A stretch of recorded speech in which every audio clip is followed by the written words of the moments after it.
So we're here at the end of the show here with No Illusions from the Scathing Atheist podcast. Noah, you got a great podcast. I think it's hilarious. But before we start talking about your podcast, why did you get started in sort of atheist activism, meaning, started a podcast and a website and became an outspoken atheist? Right. Well, it all started with, I'm looking at the week and there's, so damn many hours in the day. I got so much spare time, 50-hour-a-week job and everything. I said, you know what? I bet I could turn all this spare time into 28 to 34 cents an hour worth of donation income. So this man's got it made. Yeah, exactly. I got it all figured out. No, it came from, it was honestly, it was my wife that really pushed me into it. She got sick of listening to me bitch. Right. So last Christmas, she bought me a microphone and a book on podcasting and said, go into the basement and just bitch to your heart's content, baby. Bitch to whoever will listen. Now that's a woman. Yeah, that is. Absolutely. Leave me alone. What do you right. You guys are probably married about 4 minutes when that happened, right? That's about It's like, geez. She's sitting there like, I've made a fucking terrible mistake. Fantastic. Yeah. Here's a microphone. That's... Yeah, well, it was actually 17 years that we'd been married at that point, but I think if podcasting had existed 17 years ago, it wouldn't have taken so long. Now, you said you lived in the Deep South. Were you an outspoken atheist down there? Not so much. I've been an atheist. Well, I can't say I've been an atheist for a really long time. I was not religious necessarily, but I was sort of that new age hippie, pseudoscience kind of religion for quite a while. And when I was down south, I was an outspoken that, whatever the hell you call that. Spiritual, maybe? Yeah. Wrong. And to them, it's all the same though. You're either a Southern Baptist, you're a Pentecostal or a Satanist. So I might as well have been an atheist at that point. It would have made the same difference to them. I'm in league with the desolate ones. So. That had to be crazy. I mean, that had to be just as isolating, I would imagine, down in, like, when you say, like, the Deep South, like, Southern Georgia, like, I'm picturing, like, some fucking real hillbilly shit here, I'm picturing a banjo and somebody, saying you got a pretty mouth. Right. That's kind of... Yeah. Like, people are actually blowing on jugs as music. I'll tell you what, they made that movie with honest-to-God Georgians. I'm just saying.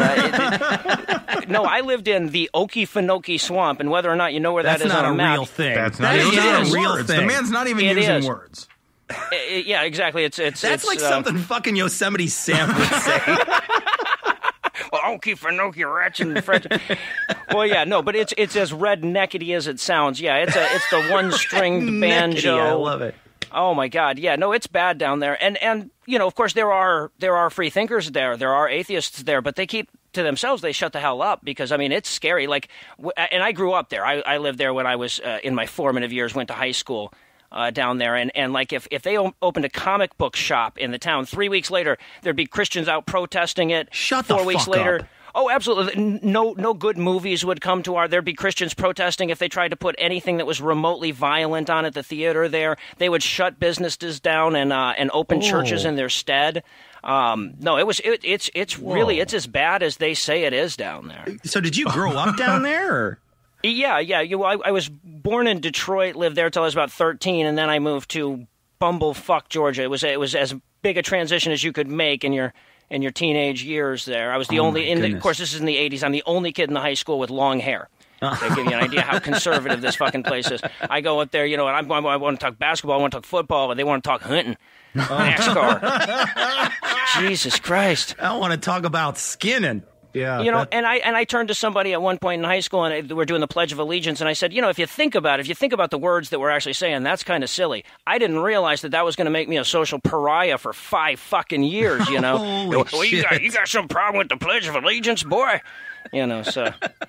I spent all of high school being called boy. So now I got to ask, because you said you were a little bit sort of hippy dippy. It sounded like a little bit sort of spiritual. Were you always a skeptic?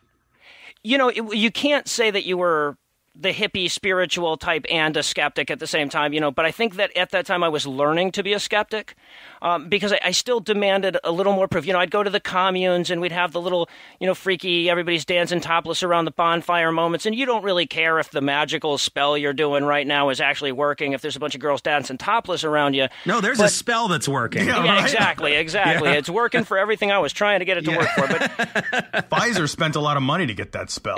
Exactly. Well, I spent a lot of dignity to get it, I'll tell you what, of the intellectual sort at the very least. But, I read tarot and stuff, and I would listen to people oh, my God, it's so accurate. It's like, no, it's not. I recognize the tricks that I'm doing here. So it was that seed of skepticism that eventually pulled me out of all that crap. So you're doing these things, and, like, part of you is recognizing this doesn't work. You wanted it to work. I presume that you wanted it to work, though. Like, absolutely. You're trying, and you're making shit up with the full intention that this... If you fake it, you'll make it. Is that kind of the...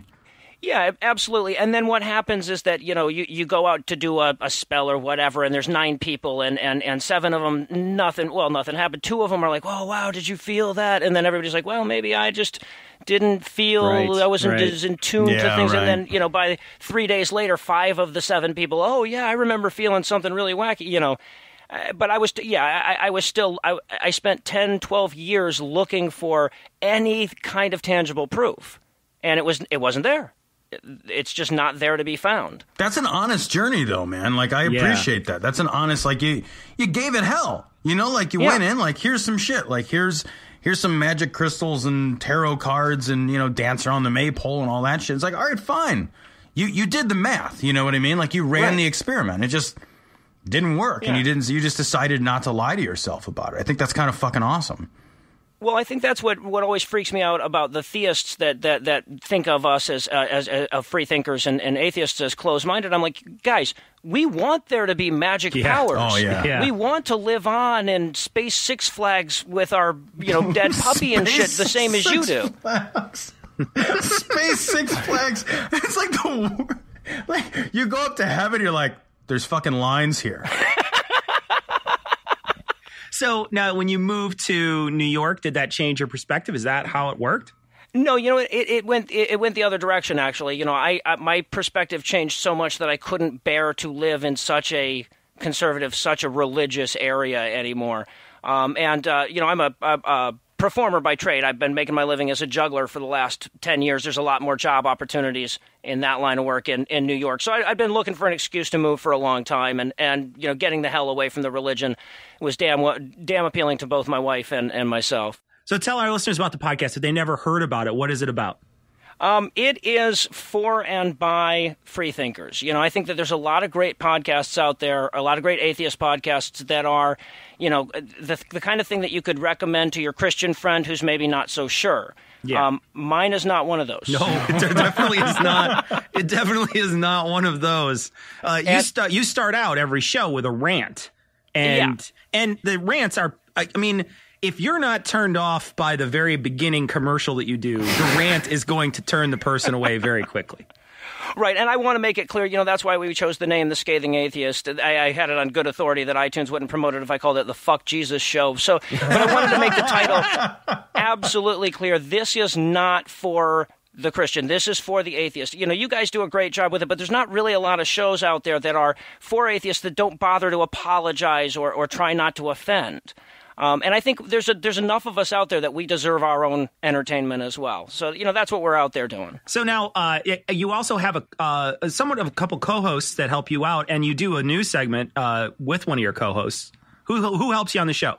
That's Heath Enright. He's the funny guy. And then my wife Lucinda, that's Lucinda Illusions. She joins us on the show from time to time. We're going through the Bible book by book, breaking that down, and boy, is that a blast. I thought your part on you guys did numbers.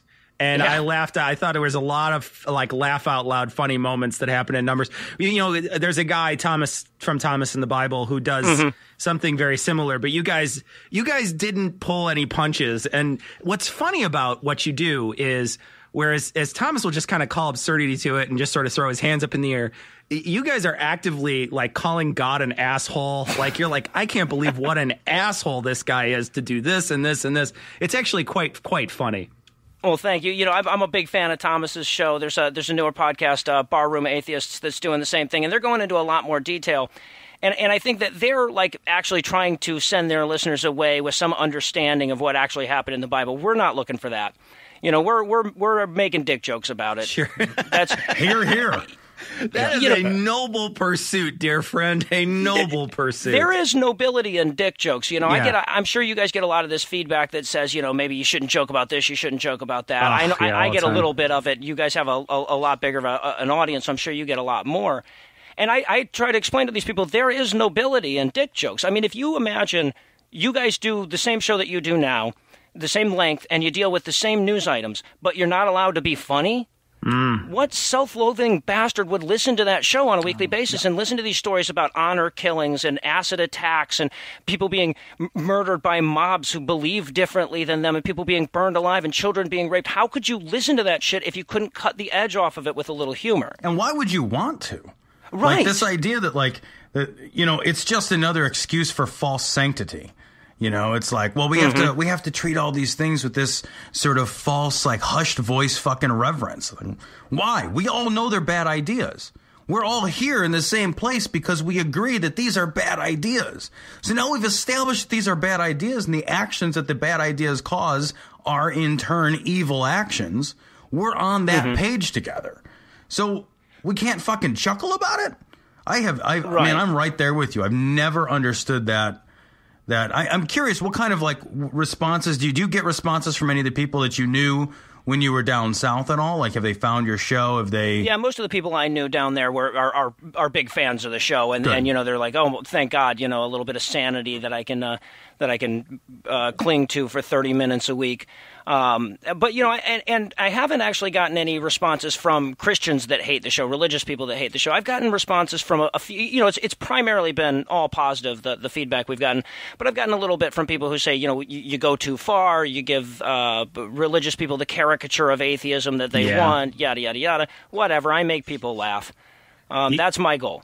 Yeah, and I think that's absolutely a totally worthwhile goal. The thing is like, people will say similar things to us where they say, like, you guys go too far. We've had people say that, you know, they didn't like the swearing. They're like, you guys just swear way too much. And it sounds like it's forced. It's not forced. Like, the amount of swearing that I put in the show is not forced. And just like, you know, we get a lot of laughter forced. We get a lot of comments like, your laughter is forced, or you guys sound like you're faking or laughing at your own jokes or something. And it's like I just think that those people just aren't funny. Like, they don't know what funny is, and they've never been funny, and they don't know how, when somebody else is funny around them, how to react. Right. And well, you know, I get that a lot. And I'm like, guys, after I get done with the show and I'm done editing it and I've listened to the whole damn thing 3 times, I do one last quality edit and I'm still laughing at the shit. You know, I don't have to, you know. Yeah, right. Especially, you know, my co-host Heath, you know, he'll go off on some tangent and he's got the foulest mind. I mean, if you've heard the show, you've heard how bad some of his jokes are. There's shit that we cut out that he does get even more carried away from time to time. So as I'm listening to this, I'm still laughing the 4th, 5th time I've heard it. Like, I don't need to fake that. That guy is fucking dirty, though. I will tell you this, the funniest thing, the funniest fucking thing I heard on your show has been there was a girl, I guess, who was masturbating with like a crucifix or something. Yes. Somewhere. Yes, and it is the dirtiest fucking thing I've ever heard. Ever. We have said some dirty shit on this show. It does not compare to the stuff that you guys are saying about that. That was fucking outrageously funny. I had to cut like 90 seconds out of that headline, man. Eventually, I'll sell that as premium content. He then write Too Hot for Podcast, but... That was fucking dirty, man. It was great, though. It was funny. It was very funny. The FCC steps in. They're like, we know we have no jurisdiction. But really, but there's still got to be a line here somewhere. Can't you just do German porn or something? That's just stepping way over the edge. You know, I got a weird email the other day from a woman that says, you know, I really enjoy your show, but could you do fewer porn jokes? And I'm like, what? Porn jokes? We joke about eating fucking babies on our show. We make abortion jokes and rape jokes and pedophilia jokes, and the porn is the one that sent you over. That's the one. That's the one that puts the rating on iTunes. Let me tell you. I guess. Yeah. So you have guests on your show on occasion? On occasion, yeah. Yeah, you never fucking asked us to be a fucking guest. Well, you guys actually sort of appeared on one of our shows. We did a skit, the League of Sinister Secularists. And there was a skit in there where I was like trying to calm the whole crowd down. You guys got a little mention on there. But, nice. Yeah. No, we're still not a fucking guest though, right? As you were a silent guest, kind of. We're silent guests. Silent guests on a podcast. Yeah, it was good stuff. So let's say our listener would like to find your show. How would they do it? Well, they can check us out, of course, at scathingatheist.com, or they can try that new Google contraption, Scathing Atheist. You'll find me right away. Now, I did before you close things out here. I did want to offer you guys a little something. You guys were really kind to us when we first got started. Gave us some big shout outs and helped us get our audience going when we were a very young podcast. And in a sense, I wanted to kind of repay you guys here. I wanted to write a little poem for Cognitive Dissonance. All right, okay. Now, unfortunately, nothing rhymes with cognitive and nothing rhymes with dissonance. So, we appreciate you starting me out in the fucking hole here. But I wrote you a poem anyway. It's called "Putting My Ear to the Glory Hole," an ode to cognitive dissonance. And I apologize, Tom. I know that you are actually a poet. I'm not. That's so. Most would argue I'm not either, so that's okay. All right, as I say, this is more less of a Walt Whitman and more of a Shel Silverstein here. So, there we go. Each week I put my ear to the glory hole, and like a verbal hydrogen bomb, I get my brain fucked quite adeptly by the wisdom of Cecil and Tom. As I understand it, they divide the work fairly. Each host brings equivalent wit. They write out a list of each duty, and then Cecil does all of that shit. Tom has a job to do also. To his computer each week he must lumber, then read an intro he wrote long ago and add 1 to the episode number. Which is apparently quite difficult, as I understand it. Now, you don't have to find their show funny. You don't have to laugh at each joke, because Cecil will laugh at them with you. Or, oh, shit, I fucked it up. Oh, damn it. Oh! Because Cecil will laugh at them for you, and Tom will snortle and choke. Anyway, I'll nail these next 2 stanzas, and I'll make up for it. But that's not to say that the show's not important. As hard as they try not to make people think, the humor only tempers the fury long enough to down a very strong drink. Because believing in bullshit's not harmless. It has malignant effects that will hurt you. I guess what I'm trying to say is, credulity is not a virtue. Oh, well done, sir. Thank you. That was awesome. Well done. You're a better poet than Tom. Yeah, that's a low bar to stumble over, though. Let's be perfectly honest. Oh man, ruining friendships. Wow. That's awesome. That's do what I can. No, it was awesome having you on the show. We'll have you back for sure. Absolutely. All right, I really appreciate you guys inviting me on. It's been a blast.